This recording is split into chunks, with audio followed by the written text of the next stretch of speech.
Hi everyone, मैं प्रिया और अपने चैनल पर आप सभी का स्वागत करती हूँ। चलिए, नवरात्रि तो जस्ट एंड ही हो गई है। तो क्या होता है कि हमने कन्या पूजन किया, ठीक है, हमने कन्या भोजन भी कराया। लेकिन आपने देखा होगा कि हर कोई बोलता है कि यार कन्या पूजन में एक लंगूर अवश्य होना चाहिए।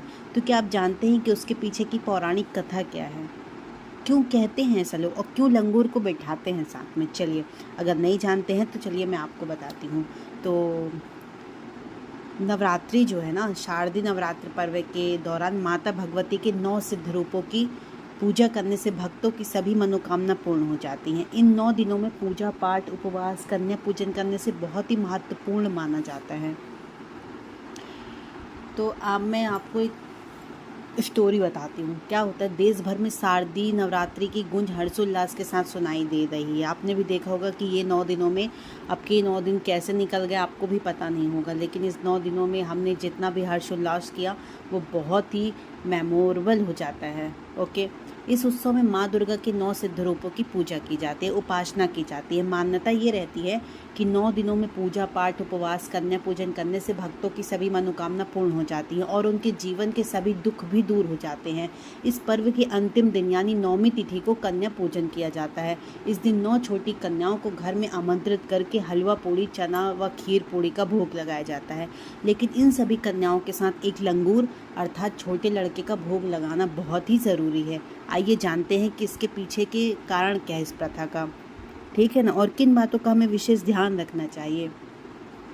कहते हैं कन्या पूजन के दिन 9 कन्याओं को अपने घर में बैठकर भोजन कराने से उन्हें दक्षिणा देने की प्रथा लंबे समय से चली आ रही है। इस दिन छोटी कन्याओं को माँ भगवती का रूप माना जाता है और उनकी श्रद्धापूर्वक पूजा की जाती है। लेकिन कन्या पूजन में एक लड़के को भी लंगूर के रूप में बैठाया जाता है। यहाँ लंगूर का मतलब भगवान हनुमान जी से है। मान्यता है कि हनुमान जी को भोग लगाए बिना पूजा हमारी अधूरी रहती है। कन्या पूजन के दिन सभी कन्याओं के पैर धोएं और उन्हें साफ सुथरे स्थान पर बैठाएं। कुछ बातों का विशेष ध्यान रखना चाहिए, वही मैं बता रही हूँ। फिर सभी माँ भगवती को स्मरण करते हुए उन्हें श्रद्धापूर्वक भोजन कराएं और मंत्रों का जाप करते रहें। इसके बाद उन्हें दक्षिणा रूप में सामर्थ्य अनुसार कपड़े, पैसे, खिलौने भेंट करें और उनका आशीर्वाद लेकर उन्हें घर से विदा करें। इस दिन इस बात का विशेष ध्यान रखें कि कन्याओं की उम्र 10 वर्ष से अधिक ना हो। इन बातों का थोड़ा सा ध्यान रखने से जीवन में खुशहाली बनी रहती है। वैसे बड़ी भी हैं तो खिला सकते हो, लेकिन पहले छोटी कन्याओं का पूजन करें, छोटी कन्याओं को भोजन कराएं, उसके बाद उससे बड़े मतलब ज़्यादा उम्र वाली बच्चों को भी आप कंजिका पूजन करवा सकते हैं। चलिए, तो मैंने आपको ये बताया कि कन्या पूजन में एक लंगूर की पूजा क्यों है ज़रूरी और उनके पीछे का क्या कारण है। तो चलिए, आप भी अवश्य कन्या पूजन करें तो एक लंगूर, 2 लंगूर को ज़रूर बैठाएं, ताकि हनुमान जी का आना होता है। और मैंने इस कथा में यही आपको बताया कि हनुमान जी के बिना पूजा अधूरी रहती है। ओके, चलिए, तो आई विश आपको वीडियो बहुत ही अच्छी लगी होगी, तो ज़्यादा से ज़्यादा लोगों तक शेयर करें और मेरे चैनल को सब्सक्राइब करें, प्रिया गुप्ता। ओके, चलिए, और अगर आप सनातन धर्म से हैं तो देखिए ये बात बहुत ही सब कुछ जाननी चाहिए, ठीक।